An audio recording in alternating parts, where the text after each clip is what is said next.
이미 말씀을 드렸습니다. 에베소서를 큰 두 쪽으로 이야기한다면 1장에서 3장까지는 교리, 특히 우리의 구원에 관한 것이라든가 교리에 대한 말씀이고요.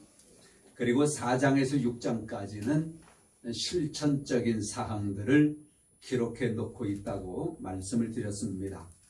오늘 본문의 말씀, 이 6장 5절에서 7절까지의 말씀은 제가 가지고 있는 성경 앞에는 제목을 붙여놨습니다. 종과 상전이라고요. 그런데 오늘 이 본문의 말씀은 사실은 에베소서 5장 18절 말씀부터 시작되어진 성령 충만함의 결과물입니다. 성령 충만한 삶을 우리가 살아갈 때에 종과 상전의 관계, 여기에도 합당하게 살아갈 수 있다는 것입니다. 지난주에 말씀을 드렸지요. 우리 모두는 하나님께서 우리를 부르신 부르심에 합당하게 살아가야 된다. 이것도 역시 성령 충만한 사람들은, 성령의 지배를 받고 살아가는 사람들은 하나님의 부르심에 합당한 삶을 살아가게 되어져 있습니다. 오늘 말씀 종과 상전의 관계도 마찬가지 성령 충만한 사람들은 이러한 이 말씀에 합당한 삶을 살아가게 된다는 것입니다. 그런데 성령 충만함의 결과물 중에 하나라고 말씀을 드렸는데요. 그 앞에 내용들을 보면 다른 내용들이 있어요. 부부간의 그런 삶, 부부간의 관계, 이런 것들을 앞에 이야기하고 있고요. 5장 22절, 23절에 그리고 6장 1절과 4절 말씀 앞에는 부모와 자녀와의 관계도 이야기를 하고 있습니다. 성령 충만한 삶을 살아가는 사람들은 가정에서 남편과 아내와 부부간의 그런 삶, 그런 관계도 아름다워져야 된다고 하는 것입니다.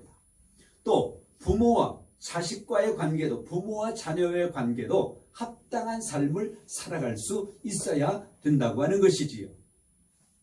그리고 나서 오늘 말씀은 당시의 보편적인, 지금도 그렇습니다만은 보편적인 사회 구조였던 이 상전과 종의 관계에서도 성령 충만한 삶, 다른 표현을 하면 그리스도의 주권에 합당한 삶을 살아가야 된다고 하는 겁니다.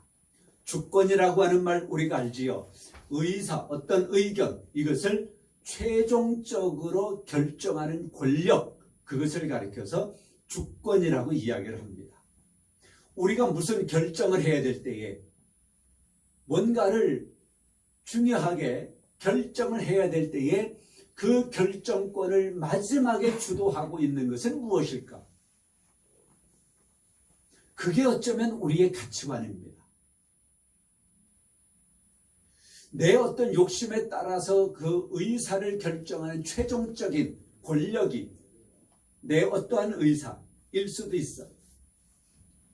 내 욕심일 수도 있어요.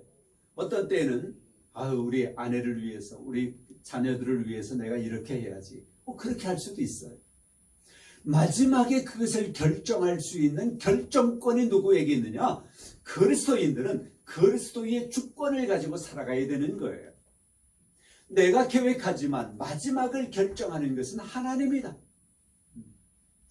마지막에 그것을 결정하는 것은 하나님의 말씀에 근거해야 된다라고 하는 그리스도의 주권.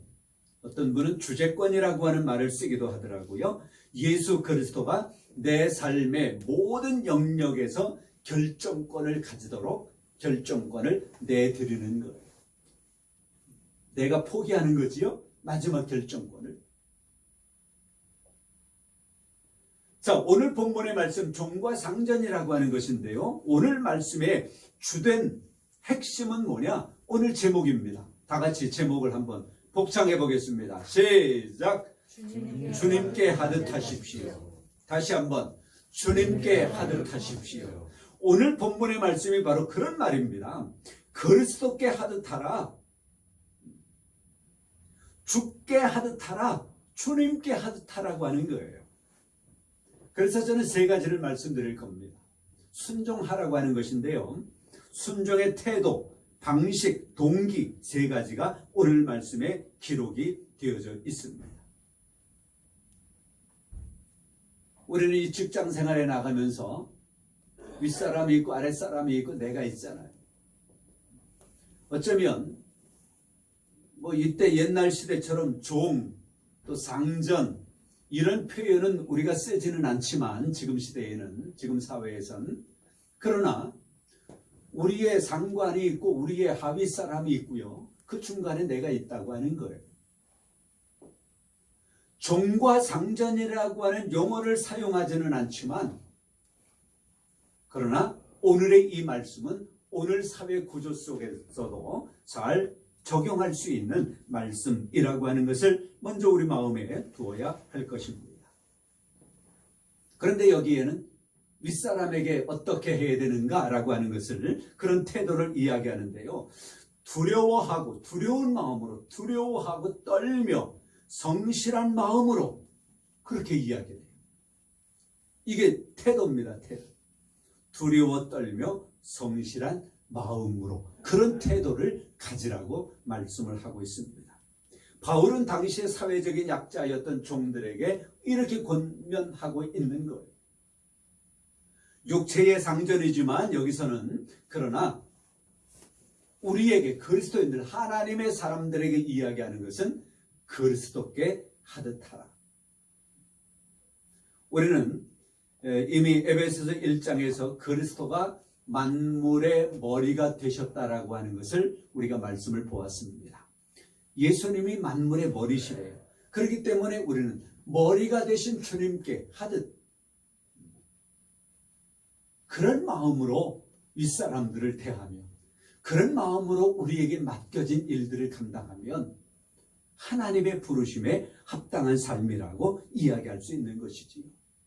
우리의 일터는 단순히 돈을 버는 곳이 아니라, 돈도 벌어야 되겠지요. 그러나 마지막의 목적은, 마지막의 목표는 단순히 돈을 버는 곳이 아니라 그리스도의 주권을 이야기하고 그분께 예배하는 장소로, 그러한 태도로 우리의 일터를 삼고 살아가면, 그런 현장으로 삼고 살아가면 우리는 주께 하듯 하라, 주님께 하듯 하라, 언제든지 거룩한 삶을 살아가야 된다라고 하는 그리스도인의 삶의 내용에 합당하게 되어질 것입니다.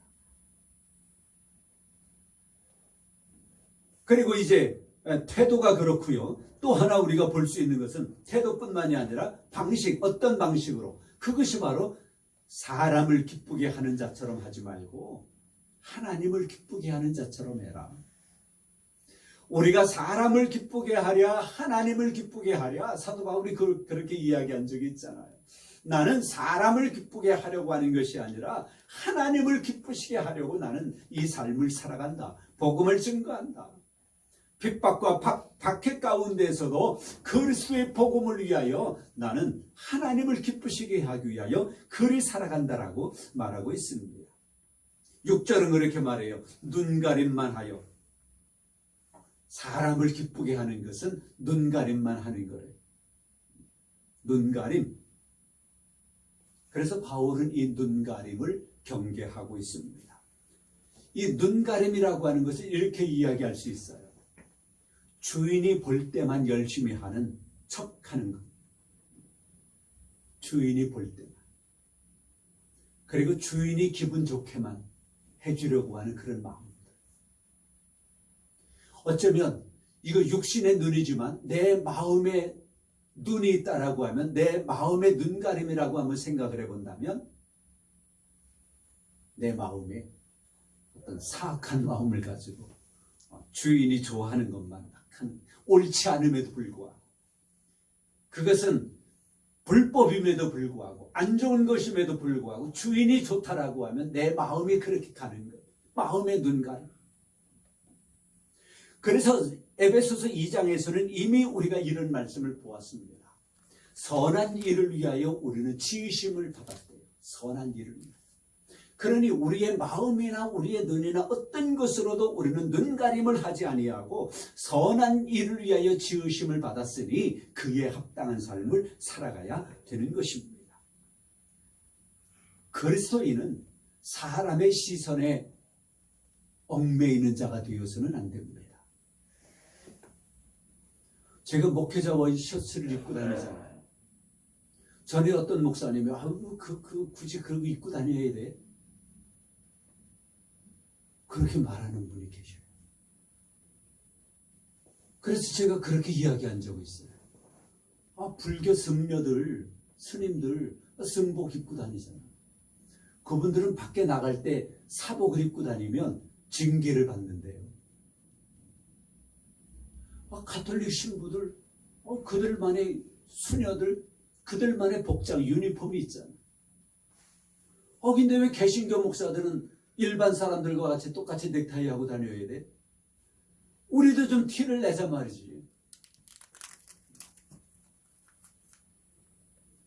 하나님의 사람들은 선한 일을 위하여 지으심을 받았다. 그리스도인은 사람의 시선에 얽매이는 자가 아니라 보이지 아니하는 하나님 앞에 서 있다라고 하는 코람데오라고 하는 말 우리가 자주 쓰잖아요. 보이지 않는 하나님 앞에서 일하는 사람이라고 하는 것. 나 혼자 있을 때, 어두운 곳에 있을 때에 사람들은 탈출하고 싶어하는, 일탈하고 싶어하는 마음이 생겨난대요. 그럴 때에도, 어두운 곳에 있을 때에도, 나 혼자 있을 때에도 아니야, 나는 지금 하나님 앞에 있어 라고 하는 그런 마음을 가진다라고 하면 어느 곳에 있든지 어떤 시간대에 있든지 간에 하나님 앞에 거룩한 사람으로 정말 사람다운 하나님의 자녀로서 있지 않겠느냐. 코람데요. 하나님 앞에서 일하는 사람이라고 하는 것. 그래서 우리에게 맡겨진 직업, 우리에게 맡겨진 일을 해 나아갈 때에 그 업무의 탁월함과 정직함, 이것은 한 인간의 성정이 아니라 하나님의 사람으로서 나타내 주어야 할 결과물이 되어야 하는 것입니다. 여러분에게 맡겨진 일에 있어서 여러분이 탁월함이 있습니까? 정직함이 있습니까? 좋은 성과가 있습니까? 이것은 여러분의 능력이 아니라, 여러분이 잘나서가 아니라 하나님의 백성으로, 하나님의 사람으로서 하나님 앞에서 일하고 있는 사람의 증거물이 되어야 한다라고 하는 것이지. 이것이 바로 우리가 그리스도의 종이라고 하는 증거입니다. 그러면 또 마지막 하나 더 볼 것은 우리가 어떤 동기에 의해서 일을 해야 되냐? 그게 바로 오늘 제목의 말씀입니다. 기쁜 마음으로 섬기기를 주께 하듯하라.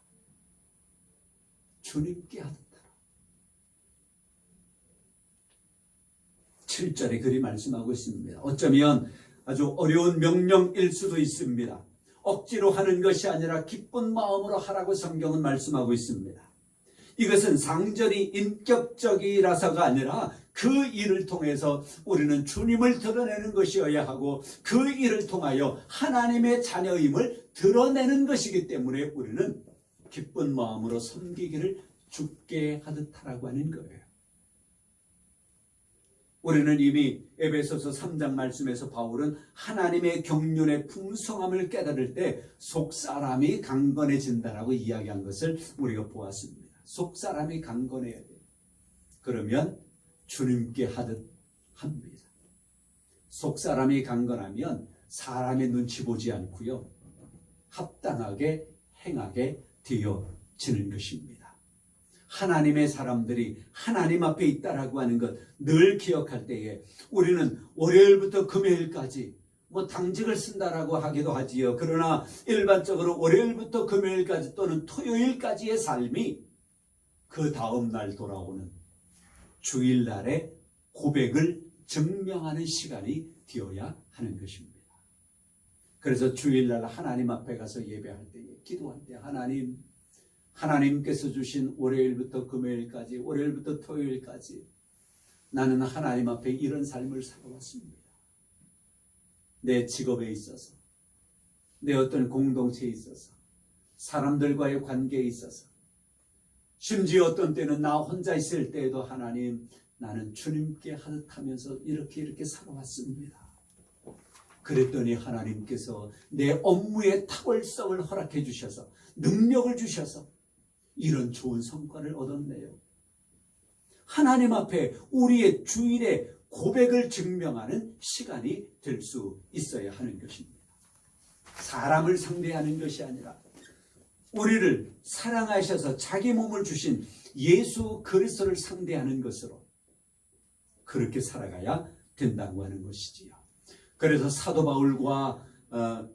바울의 그 직업관을 보면 바로 이것이 나타나는 거예요. 주님께 하듯 하라. 그리고 항상 하나님의 영광을 위하여 복음 증거를 위하여 직업을 가져라 라고 하는 것.